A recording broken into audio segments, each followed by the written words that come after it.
こんにちは。藤山国際学院の斉藤です。私たち日本語学校は、日本語を教える機関ですけれども、日本語だけではなくて、日本語学校の卒業した後、チームで働くためにプロジェクトマネジメントの授業があります。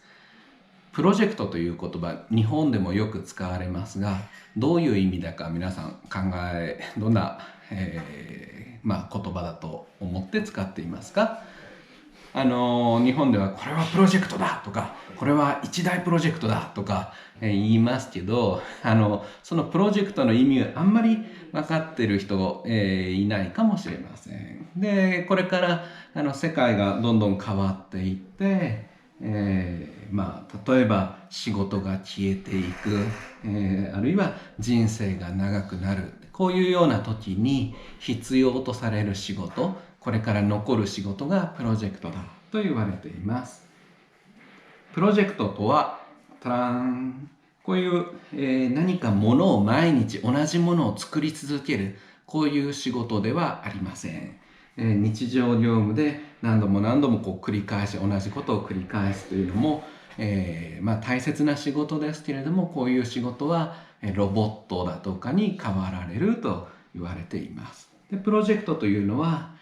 こういう一回性のもの、今までにないものを、みんなで力を合わせて作る、成し遂げる、これがプロジェクトです。プロジェクトには3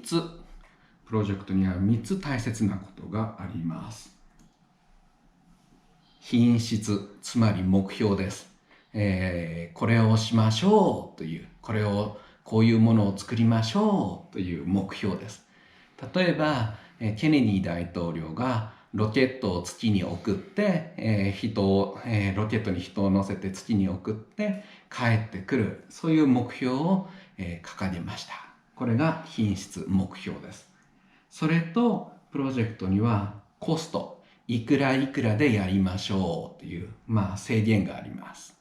そしていつまでにやりましょうという時間の制限もあります。で、この三角形をプロジェクトのスコープと言いますけど、プロジェクトが成功するというのは、品質は目標を達成する、あるいは目標以上になったら大成功ですね。で、予算が超えてしまった、予算オーバーになると、それはプロジェクトの成功ではないんですね。目標が達成されても予算オーバーだとプロジェクト成功でない。で、時間も制限時間内に収まらなかったらプロジェクトは成功とは言えない。プロジェクトは、失敗したっ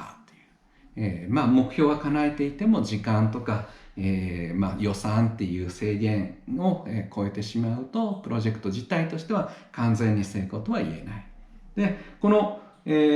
三角形、これがとても大切です。で、これを私たち藤山国際学院は授業の中で行います。私たち学校が学生に何々をしてくださいという目標を皆さんに与えます。そして学生に予算を与えます。じゃあ1万円でこれをやってください。で、学生にお金を本当に渡しちゃいます。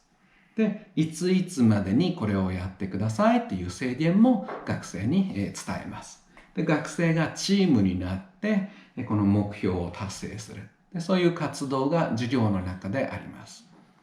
これとっても日本語学校としては珍しいと思います。日本語学校ですから、海外からの学生が来ています。で、違う文化の人、違う考え方、年齢も違うし、今まで働いた経験がある人、ない人もいます。そういう人とチームを作って、チームのリーダーを決めて、じゃあお金の管理は誰がしようか、じゃあコストマネージャー誰にしようか、じゃあタイムキーパー、時間の管理誰がしようか、じゃあこの目標をもう少し細かく分けて、じゃあ、例えば部品を用意する人は誰がとか、じゃあこれを組み立てる人は誰が、募集をかけるなら募集担当誰がというようなリーダーを決めて、みんなで目標を、達成していく。そこには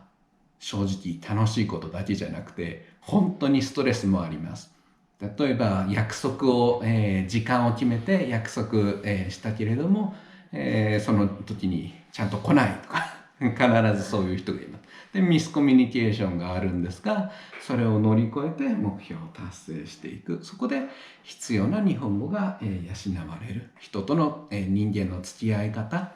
が養われると思っています。違う人とチームを作って限られたお金、時間の中で目標を達成して何か今までにない経験したことのないことを生み出す仕事、それが